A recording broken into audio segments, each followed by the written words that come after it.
নমস্কাৰ ছাৰ বাইদেউসকল, আপোনালোক সকলোৱে জ্ঞাত যে যোৱাকালি অৰ্থাৎ 15 জুলাই তাৰিখে OPS অৰ্থাৎ পুৰণি পেঞ্চন পুনৰ প্ৰৱৰ্তন কৰাৰ ওপৰত কেন্দ্ৰীয় চৰকাৰে বিত্ত সচিবৰ অধ্যক্ষতাত গঠন কৰি দিয়া NPS ৰিভিউ কমিটি আৰু ষ্টাফ সাইট অৰ্থাৎ JCMৰ প্ৰতিনিধি বৰ্গৰ সৈতে এখন গুৰুত্বপূৰ্ণ আলোচনা অনুষ্ঠিত হৈ যায়। আৰু এই আলোচনাত অৰ্থাৎ বৈঠকত কি গুৰুত্বপূৰ্ণ সিদ্ধান্ত গ্ৰহণ কৰিছে এয়া চাওক।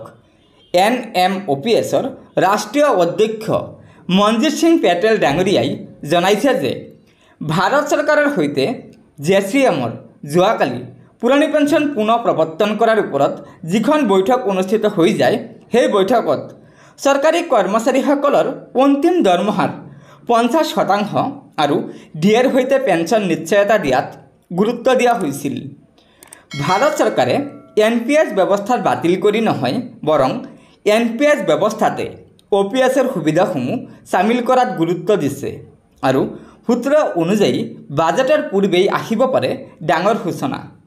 গতিকে ছাৰ বাইদেউসকল, মনজিত সিং পেটেল ডাঙৰীয়াৰ মন্তব্যৰ পৰা আপোনালোকে নিশ্চয় জানিব পাৰিলে যে যোৱাকালি NPS ৰিভিউ কমিটি আৰু ষ্টাফ সাইটৰ যিখন বৈঠক অনুষ্ঠিত হৈ যায়, সেই বৈঠকত কেন্দ্ৰীয় চৰকাৰে NPS ব্যৱস্থাতে OPSৰ সুবিধাসমূহ চামিল কৰাত গুৰুত্ব দিছে। অৰ্থাৎ NPS বাতিল কৰি নহয়, বৰং NPSতে OPSৰ সুবিধাসমূহ লিপিবদ্ধ কৰাত গুৰুত্ব দিছে কেন্দ্ৰীয় চৰকাৰে।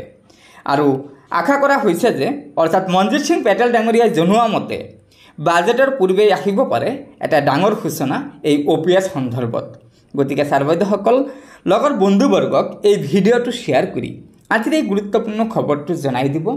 আৰু পৰৱৰ্তী সময়ত চৰকাৰী কৰ্মচাৰীসকলৰ বিভিন্ন খবৰসমূহ সম্পূৰ্ণ শুদ্ধ তথ্যৰ ওপৰত পোনপ্ৰথমে পাবলৈ অনুগ্ৰহ কৰি আমাৰ এই চেনেলটো ছাবস্ক্ৰাইব কৰি ল'ব। ধন্যবাদ।